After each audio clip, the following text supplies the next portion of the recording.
네, 반갑습니다. EBS 소방직 소방학개론 강의를 맡은 김종상입니다. 일단 수업 들어가기 전에 지난번 오리엔테이션 때 말씀드린 것처럼 간절함을 가지고, 저도 이제 합격을 시켰다는 간절함 가지고, 그리고 또 즐거움을 느끼면서 공부의 즐거움을 가지고 꾸준하게, 마지막 꾸준함을 가지고 일단 공부 한번 진행해 보도록 하겠습니다. 지금부터 공부하실 부분이 소방학개론 이라고 하는 부분인데요. 일단 시험 범위에 대해서 먼저 잠깐 설명을 좀 드리게 되면, 제일 먼저 연소, 그리고 화재 및 폭발이 나옵니다. 그리고 소화, 소화 약재 관련된 부분까지 공부하시게 될 거고요. 그리고 소방시설론이라고 해서 소방시설의 설치 기준들을 보시게 될 거고요. 그리고 위험물, 성상 및 시설 기준에 대해서 공부하시게 될 겁니다. 그 다음 소방 조직론이라고 하는 걸 보시게 될 건데, 이 소방 조직론에 해당되는 부분이 소방의 역사, 그리고 행정, 승진이라든지 혹은 징계라든지 임용 관련된 부분들 출제가 되고, 그리고 구조, 구급, 조사, 그래서 이제 소방 업무 조직의 임무에 대한 부분도 시험에 나오게 됩니다.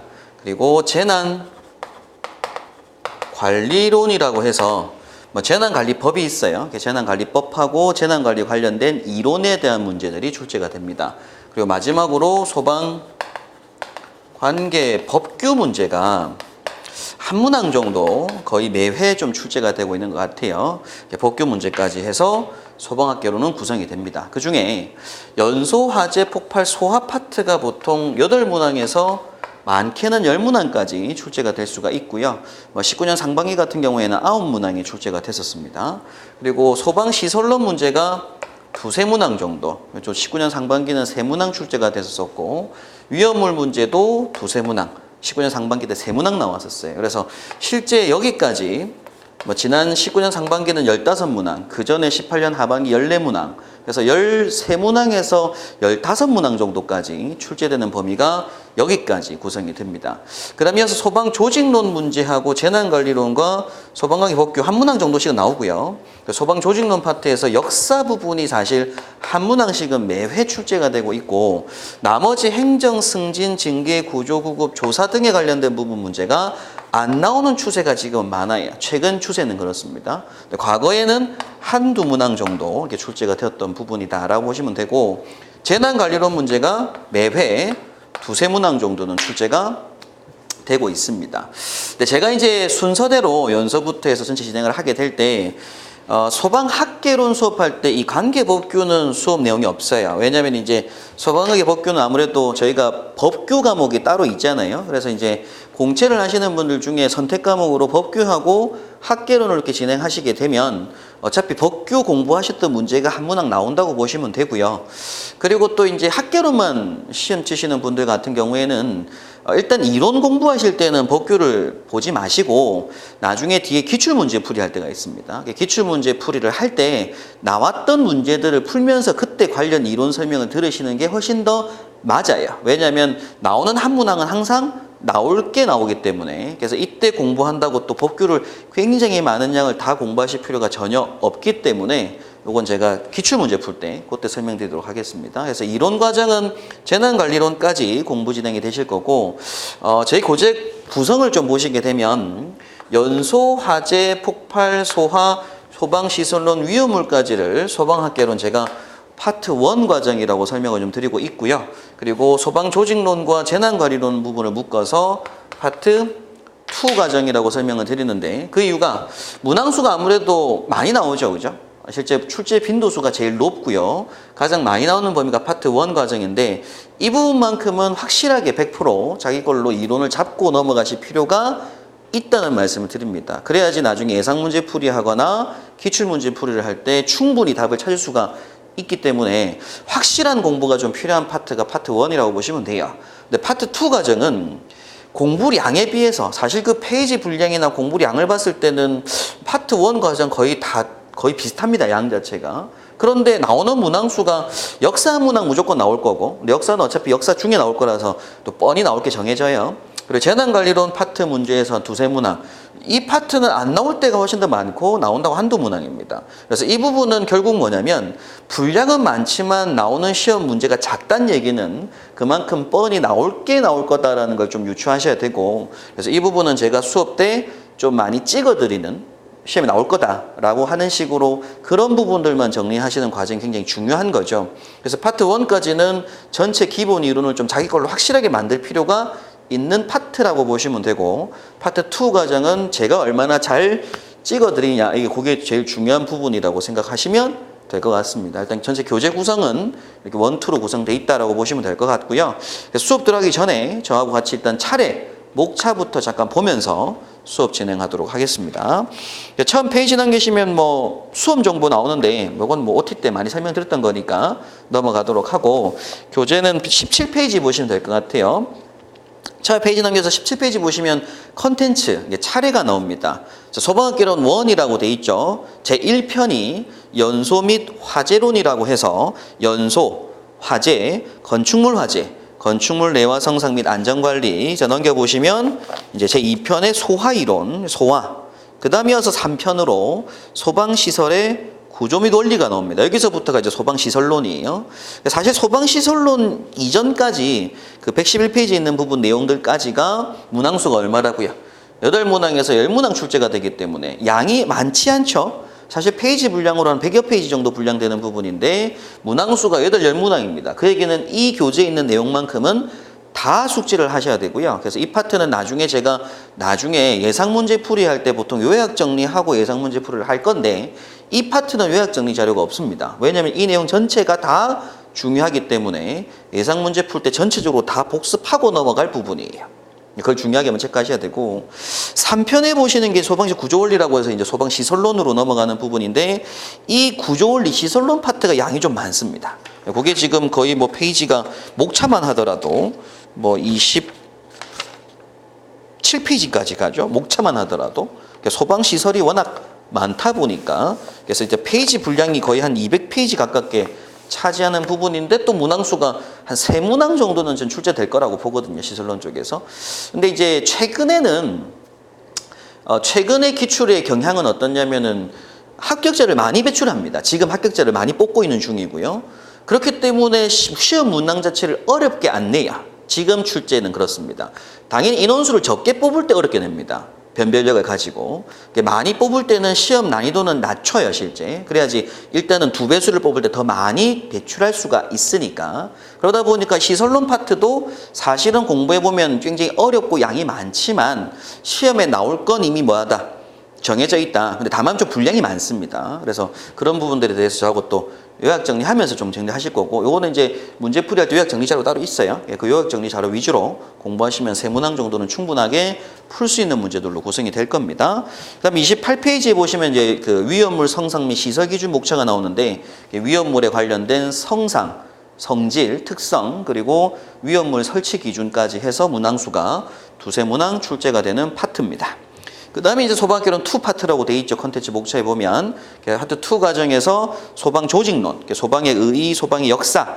역사는 무조건 한 문제가 나올 거다라고 보시면 되기 때문에 역사는 다 공부하시는 게 맞고요. 그 다음에 소방 행정 체제라고 해서 어떤 내용들, 조직 체제, 인사 체제, 진압, 조사, 구조 구급까지가 구성이 되는데, 이 부분들은 최근의 시험 경향으로는 출제가 거의 안 되는 부분이긴 합니다. 근데 이제 제가 좀 나올 만한 것들을 골라서 선택해서 좀 설명을 좀 드리게 될 거고요.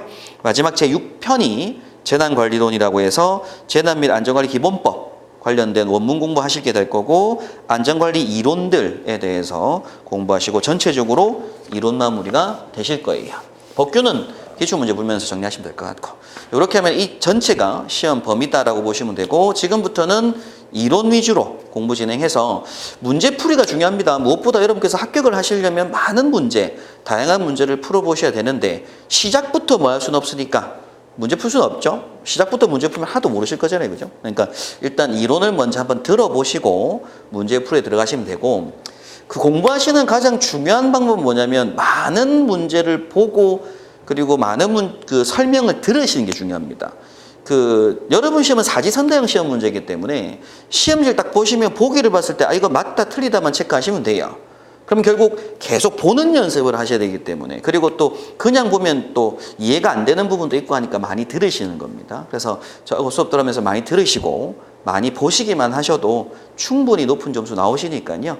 수업 시간에만 놓치지 않고 꾸준하게 계속 수업 진행하시면 아마 충분히 점수대가, 제 생각은 그렇습니다, 만점자가 있어야 된다고 생각하고요. 개인적으로. 그래서 예세 시험 문제가 난이도 높지 않으니까. 근데 이제 보통 평균적으로 90점 이상 점수대는 맞춰야 된다고 봐요. 19년도 상반기 합격자나 18년 하반기 합격자 점수대가 보게 되면 평균 70점대가 보통 합격 점수권으로 보시던데요. 학계로나 법규나. 그리고 이제 여자분들이 좀 아마 점수대가 높습니다. 합격률이 80점대 되는데 그 70점, 80점대가 절대로 합격 점수가 아닌 건 아시죠? 합격 점수라고 하지만 그건 뭐냐, 커트라인 점수입니다. 그렇기 때문에 실제 우리가 뽑을 때는 2배수를 뽑잖아요. 100명 뽑을 때 200명을 뽑습니다. 그럼 결국 200명 부분에 해당되는 점수대가 그렇다는 얘기예요. 실제 의미는. 그렇기 때문에 여러분께서는 점수대를 80점 이상 점수대로, 여자분들 같은 경우에는 지금 점수가 높기 때문에 90점대 이상으로 맞추셔야지 합격권에 들어간다. 합격할 수 있다. 최종 합격까지. 그 생각을 가지시고 최대한 높은 점수를 받을 수 있도록 준비하시는 게 필요한 과목입니다. 학교론 법규 과목은 특히 일단 거기에 맞춰서 점수를 받을 수 있도록 이번 시간 공부 진행하도록 하죠. 자, 넘기시면 이제 소방학개론 원 파트, 그 중에 제 1편 연소 및 화재론부터 같이 한번 보도록 하겠습니다.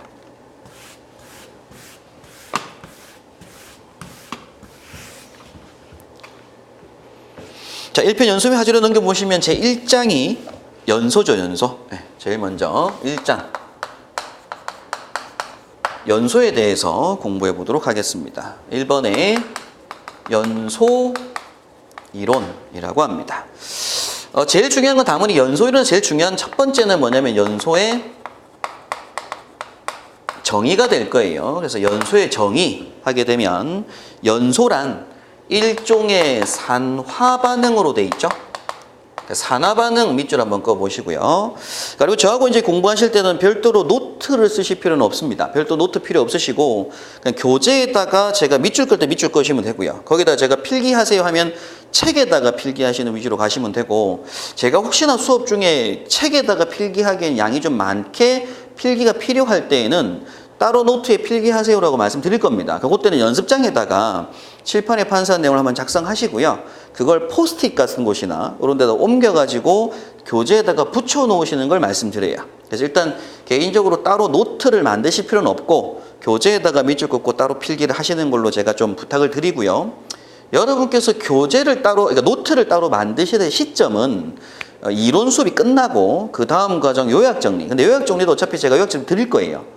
자료실에 있을 거고, 요약 자료는 어차피 출력해서 보실 건데 문제풀이 들어갈 때, 요약 정리 이후에 문제풀이 들어갈 때 하나씩 문제를 풀다가 여러분께서 틀리는 문제가 있을 수가 있습니다.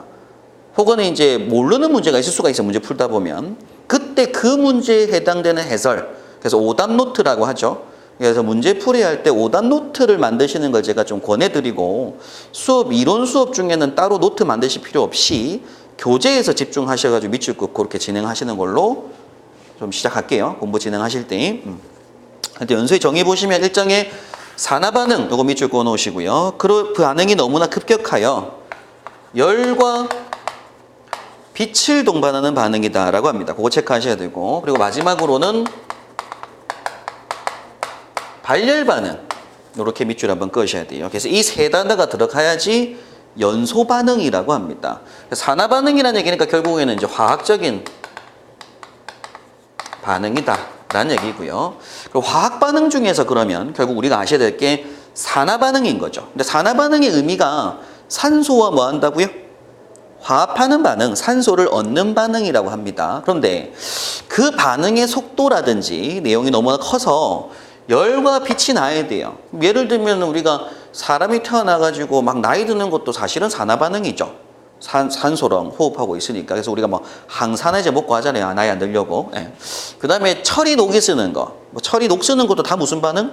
산화 반응입니다. 근데 그때 뭐는 나지 않는다고요? 열과 빛은 나지 않고 발열하지 않잖아요. 그죠? 그래서 산소랑 반응할 때 열을 내는 반응을 뭐라고 한다고요? 연소 반응이다라고 합니다. 그럼 일단 정의를 하기 위해서는 반드시 주변에 뭐가 필요하다는 얘기죠? 연소가 이루어지기 위해서는 무조건 뭐가 필요하다, 주변에? 산소가 필요하다. 산소가 없어지면 불이 꺼질 거란 얘기입니다. 그래서 그게 나중에 무슨 소화가 될 거라고요? 질식소화로 공부를 하시게 될 거예요. 반드시 산소는 꼭 연소하기 위해서는 필요하다. 이 개념을 잡고 계시면 되고, 여기서 하나 참고 설명입니다. 근데 교재에 있으니까 필기하실 필요는 없어요, 지금요. 산화 반응이라고 하는 이 용어에 대해서 좀 자세하게 알고 넘어가셔야 됩니다. 자, 산화 반응이란 뭐냐면 산소와 화합하는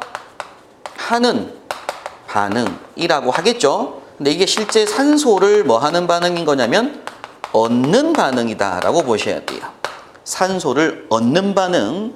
가연물이 주변에 있는 산소하고 산소를 얻어서 산화가 돼야 됩니다. 네, 산소를 얻는 반응. 근데 여기서 하나 더 추가로 체크하실 게 뭐냐면 수소를 잃는 반응, 또 전자를 잃는 반응이라고도 하고요. 또 산화수가 증가하는 반응이라고도 합니다. 교재에 있는데 일단 먼저 설명 듣고 교재 보도록 할게요. 그럼 이때 이 내용까지는 이해가 되시잖아요. 그죠? 산소를 얻는 반응. 그런데 수소를 잃는 반응, 전자를 잃는 반응도 산화 반응이라고 해요. 자, 그 내용을 잠깐 설명드리기 위해서 앞으로 여러분께서 공부하실 가연물 중에서 제일 대표적인 가연물 하나가 CH4라는 가연물이 앞으로 나오게 됩니다. 이거 우리가 메탄가스라고 해요. 메탄. CH4를 메탄. 그 다음 나중에 보겠지만 뭐 C2H6는 에탄, C3H6는 프로판 뭐 이런 얘기들이 나옵니다. 자, 근데 이 메탄이라고 하는 게 그냥 존재한다고 해서 불이 나지는 않잖아요. 그죠? 주변에 뭐가 있어야 된다고 이렇게? O2, 산소가 있어야 됩니다. 그럼 산소랑 플러스 결합한다는 얘기예요. 자, 결합해서 새롭게 생성물이 나오게 됩니다. 이걸 반응물, 생성물이 나오게 되는데 이때 생성물로 뭐가 나오냐면 CO2하고 H2O가 나와요. 그래서 탄화수소라고 하는데 얘네가 산소랑 반응하게 되면 뭐가 나온다? CO2하고 H2O가 생성이 됩니다. 근데 그때 이게 연소 반응을 하기 위해서는 당연히 뒤에 뭐 해야 되고요? 킬로칼로리라고 해서 뭘 해야 된다? 이렇게 발열을 할 거다라는 얘기죠. 그죠? 자, 근데 이렇게 딱 쓰고 나니까 왼쪽, 오른쪽 숫자가 좀 안 맞아서 왼쪽에 C가 1개, 오른쪽에 C가 1개, 왼쪽에 H가 4개, 오른쪽에도 H4가 필요하잖아요. 그죠? 그래서 H2O가 몇 개 되면 2H2O가 되면 H4가 될 겁니다. 그럼 왼쪽에 O가 2개. 근데 오른쪽에 보니까 여기 O2가 있고 여기 2O가 돼서 O가 총 4개잖아요. 따라서 여기에 2 이렇게 붙어줘야 됩니다. 자, 이래놓고 나면 더 이상 왼쪽 오른쪽 숫자를 맞출 게 없게 돼요. 이걸 우리가 메탄의 완전연소 반응식이라고 하게 됩니다. 되겠죠, 그죠? 근데 이 공부는 지금 공부할 건 아니고 나중에 공부하실 거예요. 자, 그런데 이때 메탄이 있고 또 산소가 있다고 해서 불이 나진 않잖아요, 그죠? 주변에 우리 메탄가스가 있고 산소가 이렇게 있다고 해서 불 나진 않아요. 뭘 가해야 된다? 점하원을 가야 됩니다. 그럼 여기서 점하원을 가하게 되면 열을 가하는 거죠. 그럼 이때 이 메탄이 어떻게 분해가 되냐면 C 하나랑 수소 하나, 둘, 셋, 4개 이렇게 분해가 된다고 보셔야 돼요. CHHHH. 그럼 CO2는 분해가 되면 뭐가 될 거고 얘는 OOO 이렇게 분해가 되겠죠, 그죠? 이렇게 이걸 원자라고 하는데 이 원자를 우리가 활성 라디칼이라고 부르기도 합니다. 그럼 이때 이 탄소 1개가 O 2개랑 이렇게 결합을 해요. 그래서 뭐가 만들어지고 CO2가 만들어지고 H2랑 O 1개랑 결합을 이렇게 해서 뭐가 나온다? H2O. 또 H2O 이렇게 결합을 해서 이 H2O가 나오게 됩니다. 되겠죠, 그죠? 그럼 이때 당연히 요 메탄으로 놓고 봤을 때는 플러스 O2 했으니까 뭐가 되는 거예요? 산화 반응한 거죠. 그리고 탄소가 또 분해된 탄소가 산소랑 결합하는 거니까 당연히 무슨 반응? 산화 반응. H2가 O랑 결합했으니까 또 산화 반응인 겁니다. 요게 산화 반응인데 얘를 잠깐 보세요. 메탄을 놓고 보니까 이 CH4가 산소랑 결합하기 위해서 열을 가하게 되면 제일 먼저 뭐가 튀어나오겠어요? 요 중에서 열을 받아서 분해가 되잖아요. 분해가 돼서 튀어나오는 거. 그게 뭐가 나오냐? 먼저 수소들이 튀어나올 겁니다. 왜? 수소가 제일 원자량이 뭐 할 거니까 작으니까 쉽게 분해가 될 거란 얘기죠. 탄소는 원자량이 12짜리, 수소는 1짜리. 이거 나중에 다시 공부하도록 하고. 그럼 이때 수소가 먼저 튀어나올 거란 얘기예요. 목재를 한번 예를 들어 보겠습니다. 저희 교탁이 이렇게 있는데 여기에 토치로 불을 떼가지고 토치로 열을 막 가합니다. 열을 막 가게 되면 얘네가 열을 받아서 이제 합판이 이제 나무가 열을 받아서 새카매지잖아요. 새카매지면서 이제 아즈라기 같은 가스가 스멀스멀 기어 나옵니다. 그럼 이때 기어 나오는 것 중에 이 목재로 구성된 결합체의 전체 구성 요소 중에서 제일 먼저 뭐가 막 튀어나올 거라고요? 제일 먼저 뭐가 튀어나올 거다? 수소가 먼저 튀어나옵니다. 수소가. 이 목재가 보면 탄소, 수소, 산소, 뭐 인, 황 이런 것들이 결합체인데 여기 열을 가하게 되면 제일 가벼운 원소가 뭐라고요? 수소라고 수소. 수소가 먼저 막 튀어나옵니다. 수소가 튀어나와 줘야지 또 그 빈자리에 누가 들어갈 수 있다고요? 산소가 들어갈 수 있다고요. 되겠죠? 그럼 결국 산소를 얻으려면 자기가 들고 있던 뭘 내줘야 된다? 수소를 먼저 내줄 수밖에 없습니다. 산화 반응을 하기 위해서는 들고 있던 수소를 뭐 한다고요? 내주고 산소를 얻게 되고요. 내준 수소가 다시 산소랑 뭐 하겠어요? 결합을 하겠죠. 그래서 항상 산화 반응을 하기 위해서는 먼저 산소를 얻기 위해서는 뭐가 필요하다고요? 수소를 잃는 반응이 필요하더라 그런 얘기입니다. 그래서 이게 다 무슨 반응? 산화 반응. 수소를 잃는다는 얘기가 결국 수소 전자라고도 하거든요. 그래서 전자를 잃는 반응이라고 하고 자신 놓고 봤을 때는 산소를 계속 얻게 되니까 수소는 빼버리고 산소가 들어오니까 산소수가 많아지는 거잖아요. 산화수란 얘기는 산소와 결합한 수란 뜻인데 산화수가 증가하는 반응이라고 합니다. 요거 우리가 이제 산화 반응이라고 한다. 용어 정의 한번 알고 계시면 될 것 같고요. 그 다음에 이어서 또 아셔야 될 용어가 이 산화 반응에 반대되는 용어를 좀 알고 넘어가셔야 돼요. 산화 반응에 반대되는 용어는 뭐냐면 환원 반응이라고 하는 게 있습니다. 뭐 다 교재에 있으니까 필기하실 필요는 없어요. 듣고만 넘어가시고. 자, 환원 반응은 산화와 반대되는 용어. 그럼 결국 산소를 얻는 반응이 산화 반응이었잖아요. 그죠? 그럼 요건 산소를 뭐 하는 반응? 잃는 반응. 그래서 다시 되돌아간다는 뜻인데요. 환원. 들고 있던 산소를 다시 내주는 잃는 반응이 됩니다. 그리고 수소를 뭐 하는 거고요. 이제 반대로 얻는 반응인 것이고, 그리고 전자를 얻는 반응이라고 할 수가 있고, 산화수가 감소하는 반응이라고 할 수가 있는 거죠. 환원 반응은 요거 반대되는 용어다라고 체크하시면 됩니다. 그리고 또 하나 더 참고로 좀 알고 넘어가셔야 될 부분이 교재에 계속 나오는 용어인데 산화제라는 것도 아셔야 돼요. 수업 중에 이제 산화제라 하면 산화제는 뭐 이런 얘기를 나오는 거니까. 그럼 산화제라고 하는 게 있고 뭐가 있다? 환원제라는 게 있습니다. 산화제부터 용어 정의 한번 보도록 하죠. 산화제는 어떻게 공부를 하시면 좋냐면 남을, 자기 자신 말고 남을 산화시키는 용제, 그러니까 물질이다. 이렇게 공부하시면 됩니다. 그러니까 산화제란 뭐라고요? 남을 산화시키는 용제라고요. 그게 산화제입니다. 그럼 남을 산화시킨다는 얘기는 결국 자신은 최초 산소를 많이 보유하고 있는 물질인 거죠. 자기 자신 산소를 많이 들고 있었어요. 들고 있어서 남한테 산소를 뭐 하는 거라고요? 주는 거라고요. 남을 산화시키는 거니까. 남이 산소를 얻게끔 만들어 주는 거니까. 자신은 최초 산소를 많이 보유하고 있는 물질이고요. 남에게 산소를 내어주는 물질을 뭐라고 한다고요? 산화제다라고 해요. 그러면 뭐가 있는 거냐면 공기, 산소, 오존 뭐 이런 것들, 그래서 O2, O3 대기 중에 공기 뭐 이런 것들이 다 산화제죠. 그리고 위험물 나중에 공부하시겠지만 인류하고 육류 위험물들이 있습니다. 요 인류 위험물을 뭐라고 하냐면 산화성 고체, 육류 위험을 산화성 액체라고 나중에 할 건데 요게 산소를 많이 머금고 있는 고체란 뜻이에요. 요건 산소를 많이 머금고 있는 액체고요. 자기 자신이 산소를 많이 들고 있다 보니까 남에게 산소를 뭐 할 수 있다고요? 내어줄 수 있다고요. 그걸 산화제라고 하게 되고, 이 산소를 잘 주는 물질을 우리가 이제 앞에 강자를 붙여서 보통 강산화제다 이렇게 얘기를 많이 하고 있습니다. 이제 요 내용들 한번 체크하시면 될 것 같고요. 그럼 환원제는 남을 이제 뭐가 되는 거예요? 남을 반대로 환원시키는 용제 물질이다라는 얘기고요. 그럼 자신은 산소를 보유하고 있지 않은 물질이었고요. 남에게서 산소를 뭐 한다고요?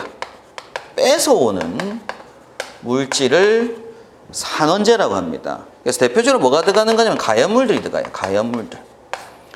불에 타기 쉬운 가연물들이 있죠. 그죠? 이런 물질들이 환원제고요. 그래서 이때 우리가 불에 잘 타는 물질을 우리가 이제 강환원제다. 뭐 이렇게 화학에서 보통 표현을 많이 하고 있습니다. 네, 그 내용들로 한번 요 정도만 정리를 좀 하고 계시면 될 것 같고요. 교재 보면서 이 페이지 정리하고 넘어가겠습니다. 자, 1번 연소 정의는 일종의 산화 반응으로 그 반응이 너무 급격하여 열과 빛을 동반하는 발열 반응이며 화학적인 반응이다. 그럼 1번에 환소와 화합하는 산화 반응이어야 되고요. 2번에 발열 반응이어야 되고 3번에 빛을 발생시켜야 된다. 리퍼런스 보시게 되면 1번에 산화 반응과 환원 반응. 자, 산화 환원 반응은 어떤 원소가 산소 또는 수소와 화합하거나 분리되는 현상으로 정의하였으나 현재는 산화수에 의해서 정의되는 넓은 의미의 산화환원이 주로 사용되고 있다. 그러나 산소나 수소가 반응에 관여하지 않는 반응에서의 산화환원을 말할 때에는 전자의 이동이나 산화수의 변화로서 정의할 수도 있다. 자, 산화란 산소와 결합할 때 수소를 잃을 때, 전자를 잃을 때, 산화수가 증가할 때라고 하고요. 환원이란 산소를 잃을 때, 수소와 결합할 때, 전자를 얻을 때, 산화수가 감소할 때라고 합니다. 그럼 이번에 산화제와 환원제 설명이 나오는데요. 산화제란 자신은 쉽게, 요거 설명드리겠네요. 환원되면서. 그럼 지금 보시게 되면 산화제는 어때요? 남을 산화시키고 자신은 산소를 보유하고 있었고 그걸 남에게 산소를 준다고 하죠. 산소를 주잖아요. 그럼 얘네는 산화제는 무슨 반응하는 거예요? 환원 반응한다. 그죠? 근데 환원제들은 가연물들인 거죠. 가연물들. 가연물들은 남한테 산소를 뭐 한다고요? 뺏어온다고요. 그럼 얘네들은 무슨 반응하는 거예요? 산화 반응한다. 네, 요거 개념을 좀 잡고 계시면 될 것 같고. 그래서 산화제란 자신은 쉽게 환원되면서, 환원 반응하면서 다른 물질을 산화시키는 성질이 강한 물질을 산화제라고 하고요. 밑에 보시면 산소를 내기 쉬운 물질, 수소 화합하기 쉬운 물질, 전자를 얻기 쉬운 물질이라고 하고, 왜냐면 얘네들은 지금 환원 반응을 하고 있는 거니까. 그 다음에 이어서 전기 음성도가 큰 비금속 단체류들이 보통 산화제에 속하게 됩니다. 그 다음에 이어서 그럼 이번에 환원제는 자신은 쉽게 이제 산화 반응하는 거죠. 다른 물질을 환원시키는 성질이 강한 물질을 환원제라고 하며, 수소 내기 쉬운 물질, 산소와 화합하기 쉬운 물질, 산화 반응하려고 하는 물질들입니다. 산화 반응을 하려고 하는 물질들, 그 물질들 우리가 환원제라고 합니다. 네, 그래서 이제 산화제와 환원제에 대한 페이지 내용을 한번 정리를 한번 한 거고요.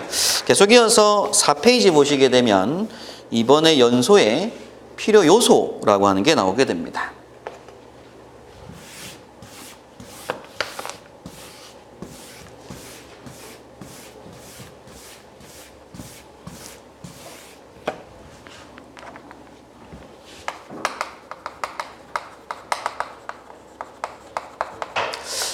연소가 하기 위해서 이제 필요한 요소들을 공부를 하시는 건데요.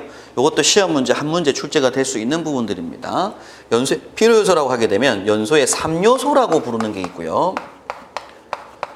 4요소라고 부르는 게 있습니다. 그럼 시험 문제에서 다음 보기 중 연소의 3요소에 해당하지 않는 거, 그리고 4요소에 해당하는 거, 이런 문제들이겠죠. 그죠? 연소각의 3요소는 뭐라고 하냐면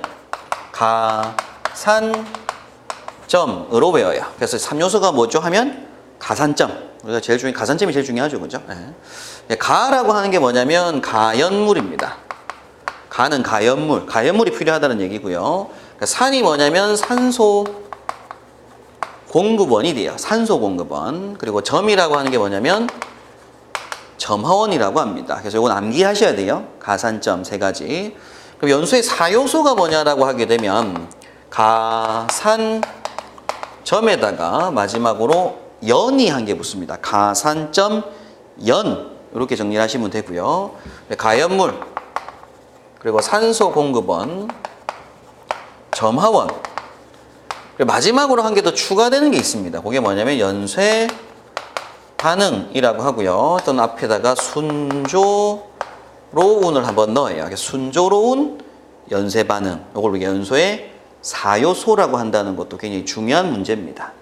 3요소는 가산점, 4요소는 가산점 연. 이렇게 한번 기억하시면 되고요.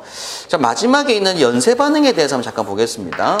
뭐 3요소는 다 아시는 거죠. 뭐 가연물 있어야 되고요. 탈 수 있는 물질이 있어야 되고, 또 주변에 뭐가 있어야 된다고? 산소가 있어야 된다고요. 둘만 있으면 안 되고, 또 거기다 뭘 가해줘야 되니까? 점화를 시켜줘야 되니까 점화원이라고 하는 것도 필요할 겁니다. 근데 이제 마지막으로 연쇄 반응은 뭐냐면 이 세 가지 중에 하나라도 공급이 뭐가 되면, 부족하게 되면 연소가 더 이상 지속되지를 못하겠죠. 그죠? 그러니까 3요소 중에 하나라도 부족하면 연소가 진행이 잘 되지 못할 겁니다. 그럼 연쇄 반응이 없는 거예요. 그럼 연쇄 반응이 있다는 얘기는 이 3요소가 지속적으로 계속 공급이 되면서 불에 뭐 하는 거? 잘 타는 거. 그걸 우리가 연쇄 반응이라고 부릅니다. 연쇄 반응이 있다. 근데 중요한 건 뭐냐면 연쇄 반응이 있으려면 불이 잘 타야 된다는 얘기가 되고요. 잘 탄다는 얘기는 결국 우리 눈에 뭐가 보여야 되는 거냐면 불꽃이 보여야 돼요. 불꽃. 그게 제일 중요한 요소입니다. 그래서 4요소가 동반한 연소를 우리가 뭐라고 부르냐면 불꽃 연소라고 해요. 불꽃 연소. 그럼 불꽃 연소란 얘기는 결국 불꽃이 있는 연소란 얘기죠. 그죠? 자, 그러면 불꽃이 있다는 얘기는, 우리 눈에 불꽃이 보인다는 얘기는 이 가연물에서 지금 뭐가 막 나오고 있는 걸까요? 불꽃이 있다는 얘기는. 우리가 이제 불꽃이 뭐냐면 이렇게 양초가 있어요. 예를 들어서 여기 심지가 있고요. 여기에 이제 불이 붙어 있으면 요렇게 불이 붙어 있잖아요. 그죠? 요거는 이제 생김새가 마치 꽃 봉오리처럼 생겼죠. 꽃봉오리. 그래서 불꽃이라고 부르고요. 여기 이제 또 가연물이 막 타고 있으면 아무래도 만개된 꽃처럼 보인다고 해서 불꽃이라고 하기도 하는데, 여기 꽃봉오리처럼 생겼다고 해서 불꽃이라고 하기도 해요. 근데 이걸 우리가 손으로 살랑살랑 흔들면 어떻게 되겠어요? 이 화염이 이렇게 막 움직이겠죠. 움직일 거잖아요. 그럼 여기서 연소하고 있는 이 부분은, 불꽃이 있는 이 부분은 뭐가 나오고 있는 거냐면 양초에서 계속 뭐가 나오고 있다, 이렇게 가연성 가스가 나오고 있다는 얘기입니다. 그래서 가연성 가스가 나와줘야 되고, 가연성 가스가 연소를 해야지 눈에 뭐가 보인다고요? 불꽃이 보인다고요. 되겠죠, 그죠? 그러면 가연성 가스가 나오는 연쇄 반응이 있다, 불꽃이 있다라는 얘기는 결국 이 말의 의미는 지속적인 가연성 기체의 생성을 말한다. 이게 굉장히 중요한 내용입니다. 그래서 이제 가연물에서 가연성 가스가 계속 나오고 있고, 거기에 불이 붙어서 계속 화염이 있다는 얘기죠. 그죠? 그게 우리가 불에 잘 탄다고 표현하게 되고, 이때를 우리가 순조로운 뭐라고 한다고요? 연쇄 반응이라고 한다고요. 그 내용이 굉장히 중요한 내용이고, 그럼 결국 3요소만 있다는 얘기는 뭐가 없다는 얘기예요? 3요소만 있다는 얘기는 연쇄 반응이 없다는 얘기죠. 그죠? 연쇄 반응이 없다는 얘기는 결국 불꽃이 없다는 얘기잖아요. 그죠? 불꽃이 없다는 얘기가 되니까 이걸 우리가 무슨 연소라고 부르냐면 표면 연소라고 부릅니다. 그래서 해당 가연물에서 가스가 뭐 나오지 않고 이 가연물 표면에 불이 붙어 있는 상태인 거죠. 화염이 크지 않고 작은 상태고, 열 분해로 이제 불꽃이 붙어 있는 상태. 예를 들어 숯 같은 거, 코크스 같은 숯 같은 것들이 보통 보면은 화염이 없이 빨간 심지가 나무에 목재 붙어 있잖아요. 네. 그걸 우리가 표면 연소라고 부릅니다. 표면 연소는 결국 뭐가 없는 연소? 불꽃이 없는 연소다. 이런 표현이 되는 거고, 불꽃이 있는 연소란 얘기는 결국 연쇄 반응이 있다. 여기 결국 연소의 몇 요소? 4요소가 동반되었다 라고 정리하실 필요가 있습니다. 그래서 4페이지 2번에 연소의 필요 요소 보시게 되면, 연소가 진행되기 위해서는 가산점이 필요한데 이를 연소의 3요소라고 한다. 이들 요소 중 어느 하나라도 부족하면 연소가 진행되지 못하거나 불완전 연소하게 된다. 하지만 불꽃 연소의 경우는 연소의 3요소 외에도 순조로운 연쇄 반응이 수반되어야 하는데 이를 연소의 4요소라고 한다. 동그라미 1번에 3요소는 가로 열고 무슨 연소? 표면 연소, 가산점. 근데 연소의 4요소는 불꽃 연소, 가산점 연쇄 반응, 손조 연쇄 반응 이렇게 네 가지를 말한다라고 하는 거고요. 밑에 체크 포인트에서 밑에 연소 형태 나오죠. 불꽃 연소란 가연성 기체와 공기가 혼합 기체를 형성하며 연소하는 가장 일반적인 연소 형태로 기체 상태 연소이므로 불꽃을 발하면서 연소한다. 표면 연소에 비해서 이게 중요합니다. 발열량이 뭐하고 크고 연소 속도 또한 빠르다. 표면 연소란 가염을 표면에서 직접 공기와의 산화 반응을 통해 연소하는 형태로 기체 연소가 아니므로 불꽃이 없고 발열량도 그리 크지 않다. 대표적인 가염물로는 숯, 코크스, 금속 분유 등이 있다. 그리고 일단 이 표면 연소를 또 뭐라고 하기도 하냐면 밑에 요건 중요해요. 자결 연소, 무염 연소, 그 불꽃이 없다는 얘기죠. 그리고 응축 연소라고도 합니다. 같은 표현으로. 자, 그럼 이번 시간 계속 이어서 이제 이 가산점 연에 대해서 조금 자세하게 공부하는 시간이고요. 그래서 4페이지 제일 밑에 가로 1번에 가염물부터 같이 한번 보도록 하죠.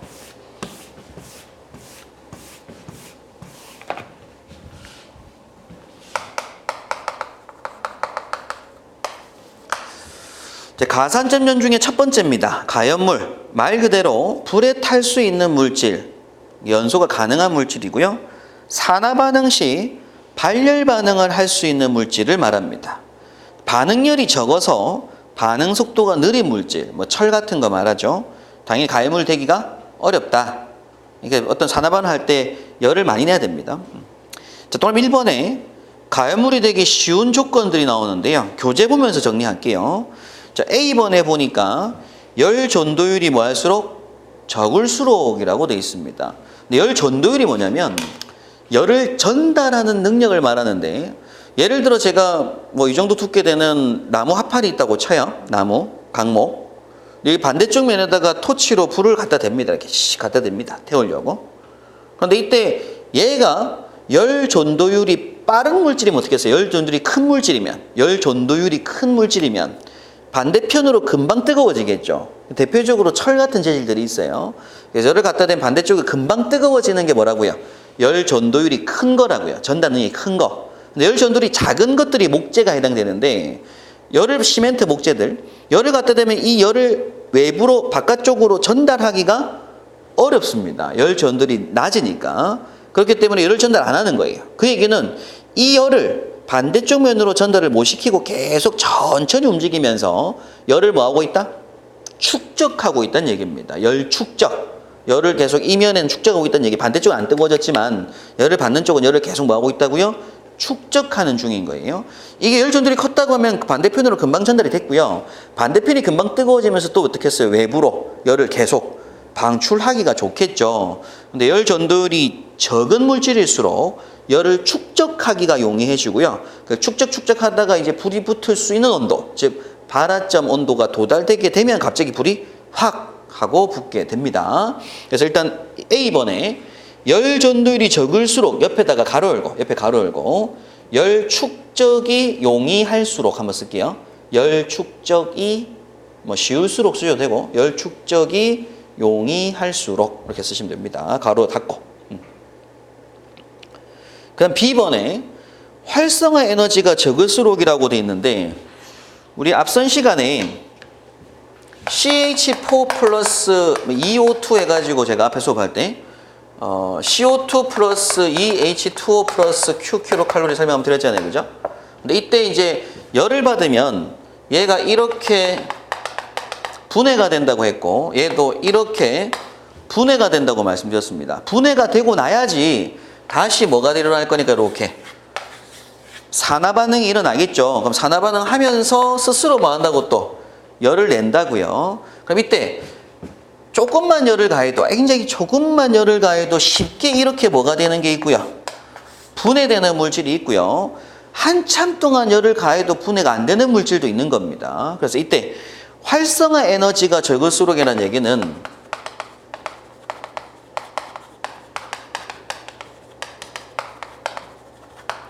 여기서 이렇게 분해시킬 때 필요한 뭐가 있다고요?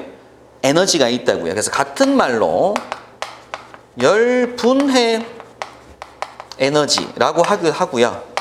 또는 이걸로 최소 발화 에너지 에너지라고 하기도 합니다. 최소 발화 에너지 또는 최소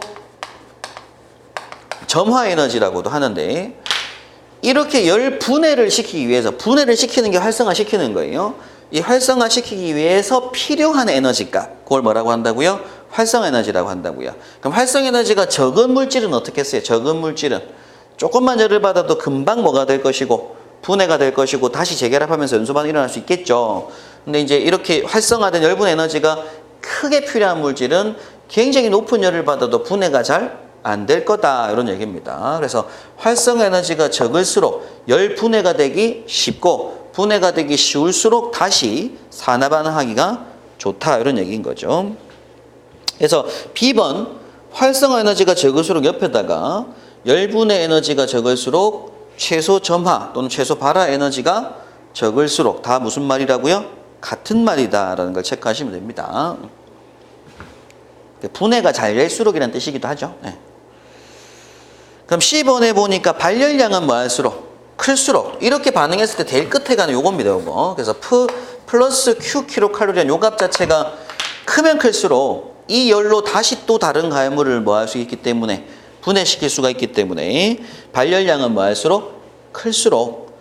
그럼 D번에 산화 반응인 거니까 당연히 산소와 친화력이 뭐 할수록? 클수록. 그럼 2번 볼게요. 자, 표면적이 클수록 돼 있는데, 자, 그 옆에다가는 쉼표 하시고요.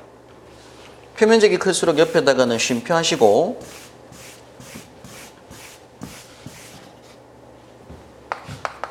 크기는 작을수록이라고 한번 쓰겠습니다. 크기는 작을수록. 그러니까 일단 표면적 보기 전에 이 정도 크기 되는 목재가 있다고 쳐요. 근데 또 이 정도 크기 되는 목재가 있다고 치겠습니다. 그럼 화재면에다가 얘네 둘을 집어넣었을 때 잘 타는 건 뭐겠어요? 좀 더 잘 타는 거. 당연히 크기가 뭐한 거? 작은 게 더 잘 탑니다. 그래서 우리가 보통 뭐 쪼개서 부셔서 넣잖아요, 채울 때. 크기가 작은 게 잘 탑니다. 근데 여기서 말하는 표면적이 클수록이란 얘기는 뭐냐면 동일 크기를 놓고 봤을 때, 동일 크기 말고요. 그러니까 동일 크기, 이렇게 똑같은 크기를 가졌어요. 목재가 똑같은 크기. 근데 이때 이 목재가 골프공처럼 이렇게 홈들이 막 나 있다고 보겠습니다. 골프공처럼 홈들이 나 있다고 하게 되면 당연히 이 목재보다 이 목재가 표면적이 굉장히 뭐한 거라고요? 커진 거라고요. 표면적이 커졌다는 얘기는 결국 산소와 접하는 면적이 커졌다라는 얘기죠. 그래서 산화 반응하기가 더 좋다는 얘기입니다. 그래서 표면적은 뭐 할수록? 클수록. 동일 크기 놓고 봤을 때 표면적이 클수록이에요. 그래서 시험 문제에서 보면은 이제 목재를 그냥 매끈한 면보다는 어떤 면? 거친 면들이 있죠. 그죠? 우리가 일부러 막 목재에다가 흠집을 내잖아요. 삼겹살 구울 때도 막 흠집 내가지고 구우면 더 잘 구워지죠. 열 전달 잘 되니까. 그래서 이제 기본적으로 표면적은 뭐 할수록? 클수록. 크기는 작을수록 가열물되기가 좋다, 그런 얘기입니다. 그럼 F번의 주위 온도는 당연히 뭐 할수록? 높을수록이죠. 위험한 조건이니까. 근데 옆에다가 쉼표 하셔가지고 주위 압력이 높을수록. 그러니까 압력도 높고 온도가 높은 게 사실은 뭔가 위험한 조건들이어서 같이 보시면 됩니다. 온도 높을수록, 압력이 높을수록. 그다음 G번에 보니까 화학적으로 뭐 할수록? 불안정할수록이라고 하죠. 그래서 기체, 액체, 고체 중에서 제일 안정된 물질이 고체, 제일 불안정한 물질이 기체입니다. 그래서 기체가 제일 타기가 뭐 하고요? 쉽고. 근데 기체가 타기 쉬운 이유가 열분의 에너지가 굉장히 작은 물질인 거죠. 고체를 분해시키려면 굉장히 큰 에너지가 필요할 거잖아요. 근데 기체는 조그만 에너지도 금방 분해가 될 거니까. 그리고 또 상대적으로 고체보다는 기체가 어떻겠어요? 이렇게 펼쳐진 상태다 보니까 표면적이 더 커진 거고. 그래서 다양한 방법으로 기체가 제일 불에 타기가 좋습니다. 그래서 화학적으로 불안정할수록 불에 타기가 쉽다. 그 정도 정리하시면 될 것 같아요. 시험 문제에서는 다음 보기 중에서 가열물이 되기 쉬운 조건 혹은 가열물인 조건에 해당하지 않는 것은 이런 문제이기 때문에 이게 전부 다 타기 쉬운 물질 조건이다 라는 개념만 잡고 계시면 될 것 같습니다. 자, 동그라미 2번. 가열물이 될 수 없는 물질인데요. 자, A번에 화학적으로 안정하여 산소와 더 이상 화학 반응할 수 없는 물질들이 있습니다. 그게 대표적으로 CO2, H2O, Fe2O3 등이 있는데 우리는 CO2하고 H2 보시면 돼요. 예. 그래서 CO2하고 H2라고 하는 물질이 대표적인 소화 약재죠. 우리가 옥내 소화전, 스프링클러 같은 소화 설비는 다 뭘 써요? 물이 H2O. 근데 H2O가 워낙 뭐 하냐면 결합력이 강한 거예요. 결합력. 결합력이란 얘기는 O가 있으면 여기 이제 수소가 이런 식으로 붙거든요. 이렇게 H2O인데 이 상태에 얘네들이 가지는 결합력이 굉장히 큽니다. 그러다 보니 얘네들 분해시켜가지고 O랑 H랑 이렇게 분해시키는 게 너무나 어려운 거예요. 그래서 이걸 분해시키려면 너무나 많은 에너지가 필요한 겁니다. 만약에 쉽게 분해가 된다고 하면 우리는 바닷물에서 무한한 수소 에너지와 무한한 산소 에너지를 다시 뽑아낼 수가 있는 거잖아요. 그죠? 근데 우리가 그렇게 안 합니다. 왜? 투자 가치가 없으니까. 얘네들 결합력이 워낙 강해서 를 분리시키려고 하다 보니까 나온 산소랑 수소를 쓸만한 가치가 없다는 얘기예요. 그만큼 뜨거운 에너지가 없다. 되겠죠, 그죠? 그래서 일단 얘네들은 굉장히 결합력이 강해서 화재 시에 뭐 800도, 900도, 1000도 되는 온도에서도 얘네가 뭐가 되지 않는다고요? 분해되지 않더라고요. 그 다음에 이어서 CO2라고 하는 물질, 이것도 결합력이 워낙 강해서 아무리 높은 에너지를 가하더라도 뭐가 되지 않는다? 분해되지 않는다. 이렇게 정리 한번 하고 계시면 됩니다. 그래서 이제 대기권에 우리가 그냥 뭐 사담입니다만 크게 뭐 중요한 시험에 나올 내용은 아니에요. 예.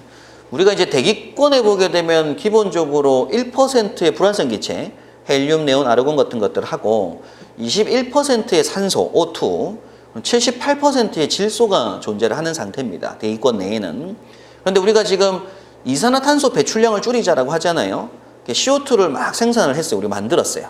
근데 CO2가 만들어진 걸 다시 분해시켜서 산소로 분리시키는 게 식물입니다. 광합성 작용해가지고.